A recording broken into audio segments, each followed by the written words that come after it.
catch that? Yes. Prophesy, son of man, to the breath.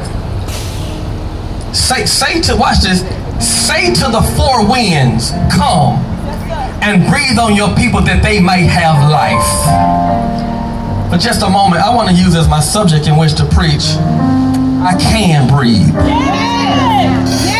I can breathe. I know you heard folks say, I can't breathe, but look at somebody and say, I don't know about you, but I can breathe. I can breathe. It's for last few months, we've been having to wear, many of us have had to wear masks because the coronavirus has robbed us of the ability to be able to breathe freely. Many of us have had to wear masks over the last few months because the coronavirus has robbed us of to breathe freely. And so we wear masks because we can't trust the air that's around us. Now there was some time in our life where you may have lacked or been limited to some things, but air was never one of them. There were some times we may not have enough food, but air was never one of them. There were times you may not have had enough money, but air was never one of them.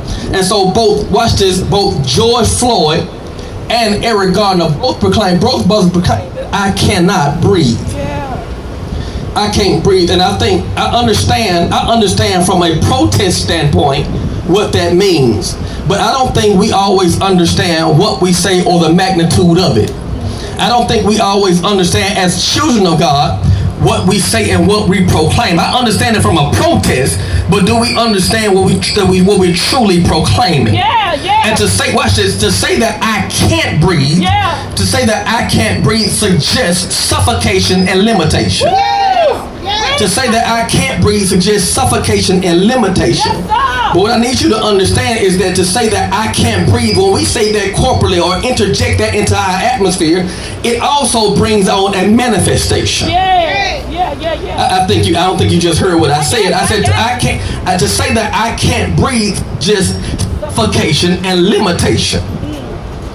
And when we say that corporately and interject that into the atmosphere, it has to bring forth a manifestation. And I think sometimes as people of God, we've completely forgot about our spiritual obligation to speak life into our nation and not degradation. So if you don't mind, can I use just a little pastoral privilege to give you a revised proclamation? And that proclamation today is I can breathe. I can breathe. Is there anybody here who says I can breathe? To say that I can't breathe suggests death, but to say that I can breathe suggests life. And I don't know about you, but Deuteronomy chapter 30 verse 19 says, behold, I lay before you life and death. But you ought to choose life. Is there anybody here who choose life? Matter of fact, do me a favor. Let everything that has breath. Maybe y'all just missed it. I said, let everything that has breath, what? Praise the Lord. If you got breath in your body, I dare you to lift God up. If you got breath in your lungs, I dare you to lift up your hands and just release a shout in the atmosphere. If you got, let everything that has breath, lift him. If you got breath in your body, lift him. Yes, sir. Preach on this parking lot. Yes, sir. As the text says, prophesy, son of man. Yes, sir. Please understand that that word prophesy, watch this, simply means to speak. That word prophesy simply means to speak. It means to make an utterance, to open up your mouth and declare and decree a thing. So did you know, watch this, by the time you make it to verse 9 of the text, the word prophesy is utilized 5 times. By the time you make it to verse 9 of the text, the word prophesy is used 5 times. I think y'all been gone too long, you ain't caught it yet. By the time you make it to verse 9 of the text, the word prophesy is utilized 5 times. Let me make it plain for you. So universally speaking, most of us clock in at work at 9 a.m. And we clock out at 5 p.m. We clock in at 9 p.m. and at 9 a.m. and we clock out at 5 p.m. So it suggests that whatever you do professionally or vocationally from 9 to 5, watch this, will sustain you from 5 to 9. Whatever you do from 5 to 9, professionally or vocationally, will sustain you financially from 5 to 9. In other words, whatever you do on the clock will keep you off the clock. Whatever you do on the clock will help you live better off the clock. So what is God saying? He says, I'm giving you the word, but watch this. You got to do the work. Look at somebody and say, it's time to go to work. It's time to go to work. It's time. See, watch it. Many of us want the luxuries of living without the labor. Many of us want the luxuries of life, but we don't want the labor. And I need you to understand that, watch this. Listen, I need you to understand, watch it, that even a hospital understands that they got to have a labor and delivery section. Which means that you can't get the delivery without the labor. I said you can't get the liver without the labor. And I need you to understand, watch this. Labor might be long, but it's worth it. Labor might be painful, but it's worth it. Labor might get messy sometimes, but it's worth it. I need you to understand that if you push through the mess, if you just labor for a little while, I like how old preachers say it. They said you go from labor to reward, and many of us want the reward without the labor. But you gotta look at somebody real quick and say, you better go to work. You gotta put in some labor. Put in some labor. You gotta labor. Hallelujah. You gotta labor a little while, because I need you to understand that, watch this, things don't change because you ask for it politely. My God. Things never change because you ask for it politely. Listen, I need you to watch this. Prophesy until something happens. But I need you to push until something happens. I need you to remain persistent until something happens. I need you to understand that you got to put some work in order to get it. You got to put some work in order to get what you need. Listen, you might have, I think I need you to know this. You are pregnant with potential and possibility. You are pregnant with power, but listen, I need you to push, work, and labor that thing to delivery. Can I suggest to you that your delivery is on the other side of your push? That's good. Can I suggest to you that your miracle is on the other side of your push? That's good, Pastor. Can I suggest to you that your promise is on the other side of your push? And if you will push, listen, if you will push your stuff out of the way, and that's the problem. Many of us, when we see a roadblock, we regard roadblocks as stop signs. Preach. We regard stumbling blocks as stop signs. You might stumble, but can push your neighbor and say you gotta push through it. You might see a speed bump, but you gotta roll over. Is there anybody here who says, I know I'm limited, I know I got some stuff that stops me, but I got to push through it. I got to labor just a little while. Just a little while. You got to labor just a little while. What you do from 9 to 5 will sustain you from your 5 to 9. Yes, God. Yes, God. You gotta listen. If you want the rewards of your labor, you gotta put in some labor. If you want the promise, you got to push for the promise. If you want the glory, you gotta fight for the glory. Whatever you want from God, sometimes you gotta fight your way. Paul said, I gotta press toward the mark, and that's the problem. Too many of us are not pressing. We're too busy depressed, but we're not pressing. You gotta understand that whatever, even if you're depressed, you gotta press your way through it. Even if you're stuck, you gotta press your way. Push somebody and say, you ain't pressing hard enough. My. Yes, sir. Glory to your name, oh God. You're not pressing hard enough. He says, prophesy. Prophesy, son of man. Woo. Prophesy, son of man. Yes, God. Yes, God. Yes, to the wind. Yes, God. Woo. Now tell the wind that the wind blows. Yes, God. Do you understand the authority that he's given us? Woo. Here he is. Ezekiel is in the valley of dry bones, and God tells him, if you would speak to dead things. That's the kind of power we get. Watch this. He says, if you would just speak to dead things. I don't know what's dead in your life, but God says you got to begin to speak to it. Come on. I praise God for relationships. Thank you. Praise God for my sister Evangelist Latrice said, so she told me this, what David Lick understand. He said, did you know that in 2020, the Hebrew calendar regards the year 2020 as 5780? In the calendar is 5780. And 5780, watch this. Try not to shout when I say it. 5780 in the Hebrew calendar means, watch this, the season of the open mouth. Don't lose the sound. The season of open mouth. And listen, that's why maybe that's why the enemy of corruption and corrosion is trying so hard to stop your breathing. Maybe that's why that's how the enemy of corona and corruption is trying so hard to stop you from breathing, because the enemy knows that if they can cut off your breathing, they can cut off your destiny. But can I declare to you real quick that the only thing that's stopping you, only thing that's keeping you in despair and not destiny is the fact that your mouth is closed? God says you can open up your mouth and speak to the wind, and the wind has to blow. Matter of fact, the songwriter says, I told the storm. Y'all ain't speaking to your storm. The songwriter said, I told the storm. Matter of fact, let's do me real quick. I need you to begin to speak to your storm. I need you to begin to speak to your story. Begin to speak to your stuff. To tell your stuff to line up. I need my credit to be 800. I need my children to be straight A's. I need scholarship on top of scholarship. I need my marriage to walk better. I need my money to line up. I need my stuff to act right. Is there anybody here who can speak to your stuff and make yourself line up with your mouth? You got to learn how to speak a thing. My wife told you about a year ago that the miracle lies in your mouth. And the reason why you see in a miracle is because your mouth is closed. You so busy being cool that you can't get it. You so busy being lax that you won't ever see it. I need you to open up your mouth. Do me a favor for 10 seconds. Get outside of yourself and just decree a thing over your life.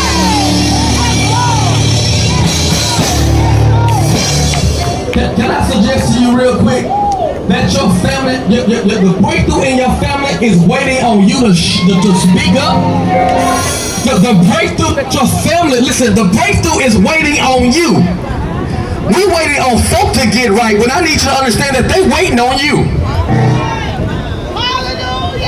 You're the reason why hell hasn't completely taken over your family. Because you show up to the dinner. Listen, matter of fact, let me throw in real quick. Don't let nobody pull you off your pedestal. You got a position in your family, and even though they don't like you, you got a job to do. They might not want to hear from you, but you got a job to do. Because they don't understand that you are interceding between them and death. And I need you to understand that you got a role. So you got to open up your mouth whether folks like it or not.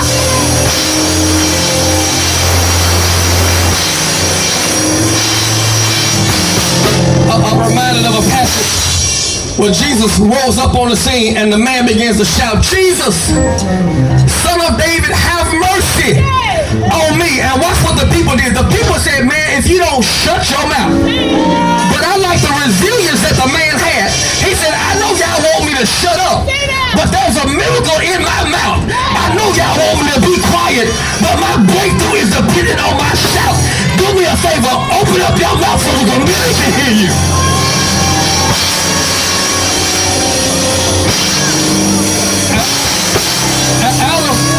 Out of your mouth, your family lines up. Out of your mouth, your community will line up.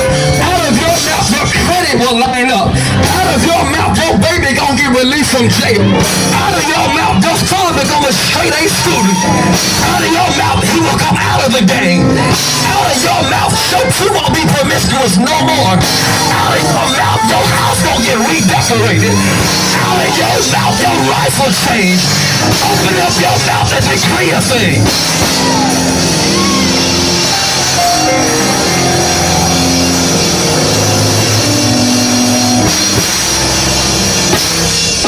Do you understand? In the words of Chris Tucker, he said, do you understand the words that are coming out of my mouth? Can I pose that question to you real quick? Do you understand the words that are coming out of my mouth? Because to me, my mouth ought to trigger your mouth. These words ought to trigger your lips. And I just believe that if you would tell God some stuff that you ain't never told him before, watch this, you gonna see stuff you ain't never seen God do before. He's just waiting on you to open up your mouth and say, Father, I stretch my hand to thee. No other help.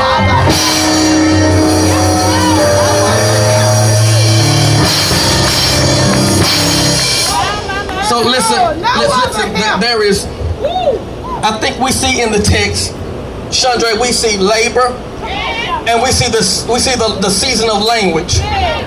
We see a season of labor, and we see a season of language. We see one that's talking about work, and then one that's a season of your words. Finally, watch this. He says, and if you speak to the wind, That's good. That's some kind of power. you see the work, you see words, and then the wind. And watch this. Oftentimes, Raven, we speak of the wind unfavorably. The songwriter says, right, the storm may come and the winds may blow. Yes. So oftentimes when we speak of wind, we speak of the wind unfavorably. Come on now. But I need you to watch this. And it's because we understand that the wind can be dangerous. We understand that the winds can be disastrous. We understand that the winds can mess up a whole lot of stuff, and if the wind blow hard enough, ain't nothing we can do about it. But what I need you to catch it, watch this. I think God is telling us this. The same thing, watch this, the same thing that's similar to your storm. The thing that's synonymous with your storm is the same thing I'm going to use to sustain.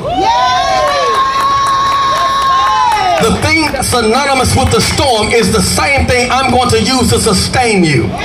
Watch this. So he says, if you speak to the wind, if you would speak to the wind would blow that you might breathe again. Look at somebody and say, I can breathe.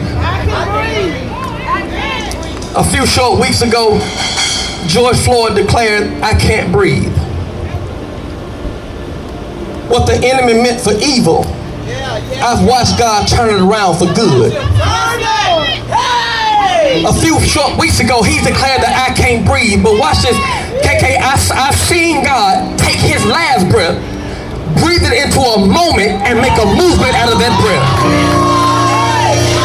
Did you hear what I said? I said, I've seen God take that last breath, breathe it into a moment, and birth a movement out of it.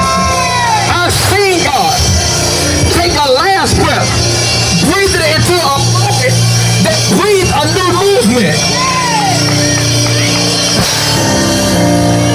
On yesterday, hundreds of pastors and people of God marched from the Civil Rights Museum all the way to City Hall. And watch this, as we march, Darielle, we use our voices to speak truth to power. You just missed everything I said. I said we open up our mouth and use our voices to speak truth to power. Watch this. We understand it to be a political term, but ain't it the same thing God told him? He said, if you would speak the truth to the wind, I will use the wind to blow in your favor. I feel a breeze coming through. I feel the tide turning. I feel the wind blowing. Look at somebody say, I can breathe. I got my second wind. So, when we play ball, please understand, all athletes know this to be true. When you're hooping, you get tired in the first 10 minutes. But when your second wind hits, when my second wind hits, I can play all day. And I need you to understand, God has said you're in the season of your second wind. You're in the, I know you're sick and tired of being sick and tired. I know that you said enough is enough. I know the stuff that's been trying to kill you is only meant to build you. You're in your second wind. And I feel the wind blowing. I feel the breeze shifting. I feel breath coming back in your body. What the devil meant for evil, I see God turning around for your good.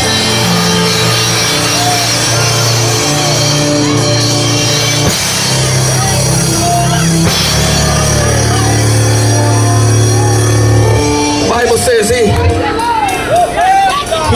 got down on he took the dirt from the ground, shaped it into a man, and then he breathed breath into his nostrils, and he became became a living being. Can I suggest to you real quick that God is breathing into your nostrils, your second wind. He's breathing into your money. He's breathing into your relationship. He's breathing into your marriage. He's breathing on your ministry. He's breathing over your relationship. He's breathing on your babies. He's breathing on your sacrifice. I feel him breathing. I feel a breeze. I feel